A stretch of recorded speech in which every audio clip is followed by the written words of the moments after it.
Olá, vamos iniciar agora o nosso terceiro módulo. Chegou a hora de te ensinar como se produz um modelo de introdução dissertativa nota 1000, que é aquele que os candidatos estão ansiosos, esperando para aprender no passo a passo. Chegou a hora. Eu vou te mostrar por meio de técnicas de marcações textuais como é que você introduz, como é que você produz uma introdução, modelo nota 1000, sem nenhum tipo de dificuldade e sem sofrer muito, tá bom? Então, a partir de agora, você vai mergulhar pelo fantástico mundo da introdução dissertativa argumentativa. Bom, a gente falou das competências agora há pouco, né? Cada uma delas, de 1 até 5, o que cada uma delas traz. A competência 1 trata de regras, a 2 trata de gênero e tema, a 3 vai tratar da capacidade de relacionamento entre a citação e o argumento, a capacidade número 4 é a competência que trata dos mecanismos coesivos e a 5 da proposta de intervenção. Então, agora chegou a hora da gente demonstrar como é que se faz uma introdução modelo nota 1000. Professor, é o seguinte, eu não sei como é que se produz uma introdução. Então, aluno fala assim, né? O meu negócio é começar. Aí depois que eu começo, aí às vezes termina ficando pior, né? Porque o aluno fica desesperado sem saber o que ele ainda vai escrever. Então, a ideia aqui, gente, é que você saiba como é que se encaixa os pensamentos, o que o examinador vai cobrar em cada uma dessas bases para que você consiga atingir o grau máximo dessa competência, que é a competência de associação lógica, de organização e estrutura. Então, para começar, eu vou te dar aí a base fundamental de, professor, como é que eu encaixo essas ideias, como é que eu faço para melhorar a base fundamental da minha estrutura técnica de redação. Funciona assim. Para começar, você vai lembrar para mim que sempre que eu falar de redação dissertativa argumentativa, a primeira coisa que você vai lembrar são os R's de uma boa redação. Nós temos 4 R's para a introdução. O primeiro R é o R de referenciar, tá bom? Então, lembre-se disso, a sua capacidade de referenciar que está vinculada à competência 2. Lembra lá quando diz? Compreender a proposta de redação e aplicar conceitos das várias áreas do conhecimento. Então, se é para aplicar conceitos das várias áreas do conhecimento, você vai precisar referenciar no seu texto, tá bom? Seguida, a competência 3, né? Selecionar, relacionar, organizar e interpretar fatos, informações em defesa de um ponto de vista. Então, você vai precisar, além de referenciar, fazer uma boa relação com aquilo que nós temos, não é? Que, enquanto argumento e repertório sociocultural. Lembrando que a capacidade de referência é a sua capacidade de utilizar as várias áreas do conhecimento, então, o repertório sociocultural. E eu vou relacioná-lo com o tema que a gente está trabalhando. O nosso terceiro R é o R que vai tratar da ideia de reportar. Como assim reportar, professor? Reportar para nós é a ideia de apresentar, de apontar. Então, eu vou apontar algo para o examinador e ele vai estar esperando isso, hein? Que eu vou falar já já para você. E aí, por fim, eu tenho a ideia de reafirmar. Lembrando que isso aqui, professor, cada R desse vem no período, com certeza, ou seja, na sequência, né? Cada R desse está em um período da sua introdução. Não confunda período com parágrafo. Período é uma ideia, parágrafo é um conjunto de ideias. Então, você vai precisar ficar muito atento a lembrar que cada parágrafo tem que ser dividido em períodos. E lembrando, mas lembre-se com bastante cuidado mesmo, quando eu falar de parágrafos modelo Enem, você vai lembrar que ele tem que vir dividido em períodos e com a sua linha fundamental de marcação textual. Como assim a linha fundamental de marcação textual? Eu preciso colocar mecanismos linguísticos para interligar um período ao outro para dar a progressividade, a organização estrutural. Bom? Então, agora, professor, me diz o que eu faço em cada um desses períodos. No período 1, você vai utilizar o seu repertório sociocultural. Então, você vai iniciar a sua redação do Enem com uma citação, com um repertório. Em seguida, você vai relacionar essa citação que você fez com o tema e com a tese, de maneira obrigatória. E aí, no terceiro período, você vai apontar os 2 argumentos que vão dar origem ao seu desenvolvimento e à sua conclusão. Lembrando que os argumentos 1 e 2, eles são apresentados na introdução e ele é classificado, nomeado, conceituado de antecipação argumentativa, que é o A1 e o A2, o AA famoso, né? Antecipação argumentativa. Em outras palavras, são as duas causas que você vai utilizar para estruturar, tá bom? A sua argumentação, a sua prova, tá bom? Agora, se eu quiser fazer um quarto período, é o período de sugestão, é aquele período que você utiliza só para reafirmar o seu ponto de vista, para se posicionar, ele não é obrigatório. Mas se você fizer, ele vai ficar muito elegante, eu não tenho dúvida nenhuma disso, tá bom? Então, se fica muito elegante, se fica muito bem organizado, vale a pena usar. Agora, lembrando que esse quarto período, ele é aconselhável para quando o aluno tem uma letra pequena. Se o aluno tem a letra um pouco maior, não vale a pena colocar a reafirmação na introdução. É melhor deixar isso aí lá para a conclusão, tá bom?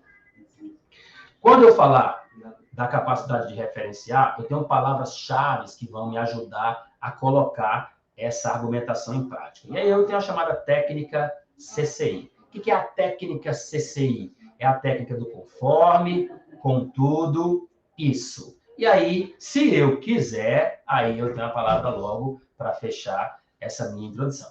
O que é essa técnica CCI, professor? Conforme, contudo, isso, logo. Ou seja, cada marcador desse, ele vem em um período da introdução para facilitar a inserção dos argumentos e eu poder organizar a estrutura básica dessa prova.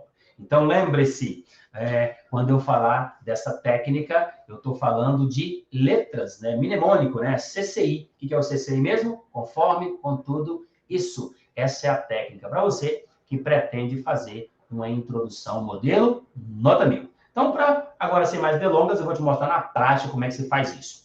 Lembre-se, professor, me aconselha quantas linhas tem uma boa introdução? Uma boa introdução, ela tem que ter no máximo 7 linhas. Estourando tudo. Um bom padrão são 6 linhas. Se eu fizer, por exemplo, 8, 9, eu vou estar desperdiçando espaço, porque a introdução é só um pequeno spoiler de tudo que você vai trabalhar durante a redação inteira.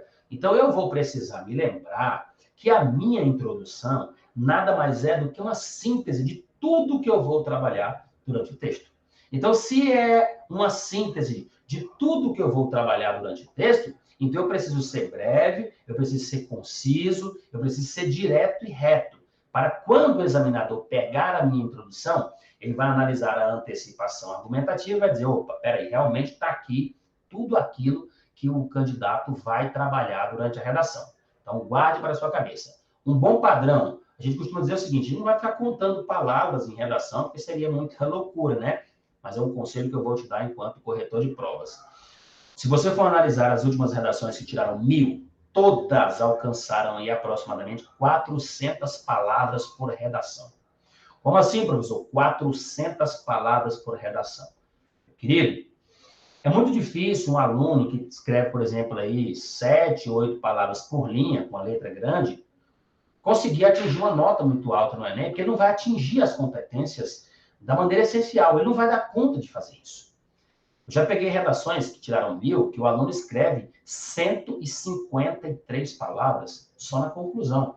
Um aluno que atingiu 520 palavras no texto todo. É um aluno que argumenta, que tem poder argumentativo. Então, o candidato tem que ficar atento a isso, para ele não viajar na maionese, como diz, né? Ele tem que ficar muito atento em relação a isso. Só marcadores, você vai precisar de pelo menos de períodos aí, uns 14 marcadores. E eu vou precisar diminuir a minha letra para que eu consiga atingir as ideias das competências. Então, para começar, vou te mostrar. Eu pego as palavras-chave e eu coloco uma em cada parte estratégica da minha introdução. Então, o conforme vai inserir o repertório, o contudo vai inserir o tema e a tese, o isso vai apontar as duas causas e o logo vai fazer a reafirmação. Então, observe o início dessa nossa redação para que você consiga entender como é que funciona a técnica de maneira muito fácil, tá bom? Então, funciona assim, ó. Conforme o artigo 5º da Constituição Federal de 1988, norma de maior hierarquia da justiça, é garantido aos brasileiros o direito à vida, à liberdade, à igualdade, à segurança e à propriedade. Então, aqui eu estou trazendo uma citação de um documento de extrema importância para a sociedade brasileira. Não é um documento qualquer, é a norma de maior hierarquia da justiça. Tanto é que na hora em que eu for colocar esse agente de citação, eu vou precisar explicar, dar autoridade para ele. Quem é essa norma de maior hierarquia da justiça? A Constituição Federal. Então, toda vez que for trazer um agente de citação, um agente de solução, você vai precisar fazer o que a gente chama de inversão sintática. E o que é inversão sintática? É a capacidade que o candidato tem de fazer uma explicação sobre quem ele cita. Perfeito? Então, essa é a linha fundamental para que você consiga entender como é que funciona a dinâmica da organização e estrutura da prova. Essa inversão sintática é um aposto, uma explicação, um algo a mais sobre quem eu uso como repertório ou como agente. Maravilha? Em seguida, eu vou apresentar agora o tema e a tese, ou seja, eu preciso vincular isso aí à citação que eu fiz. Contudo, casos de intolerância e discriminação de pessoas pretas ainda são comuns de serem vistos diariamente, o que configura a existência de uma mazela difícil de se combater, o racismo.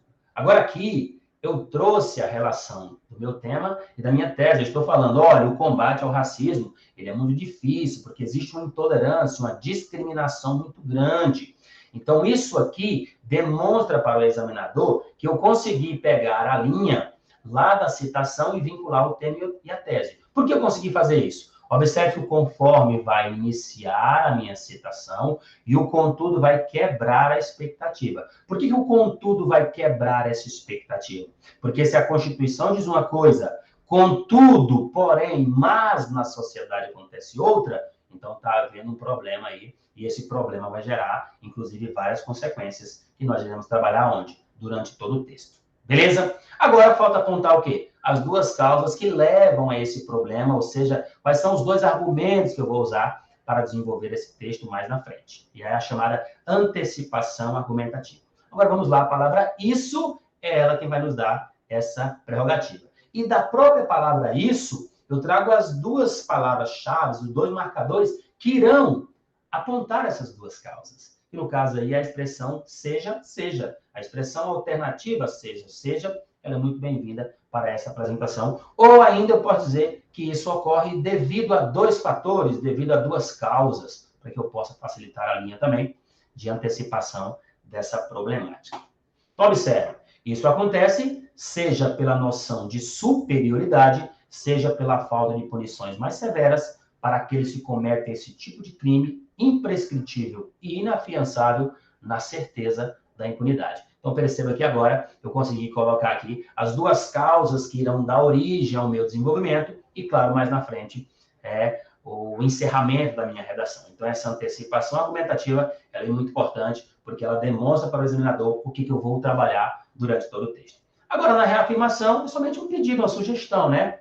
Logo, medidas são essenciais para reverter tal cenário que envergonha a nação verde e amarela. Então, observe que agora eu consegui reafirmar o meu ponto de vista, falando, olha, isso não está certo, isso está errado, tem que mudar isso aí. Essa realidade não pode acontecer, isso é inconstitucional, isso é contra os direitos humanos. E aí eu vou pegar aqui e analisar com bastante atenção antes de colocar esses argumentos, porque eles vão dar origem a todo o meu desenvolvimento. Encerramos aqui mais um módulo, iniciando a introdução. Já já a gente vai dar continuidade a esse nosso trabalho aqui, tá bom?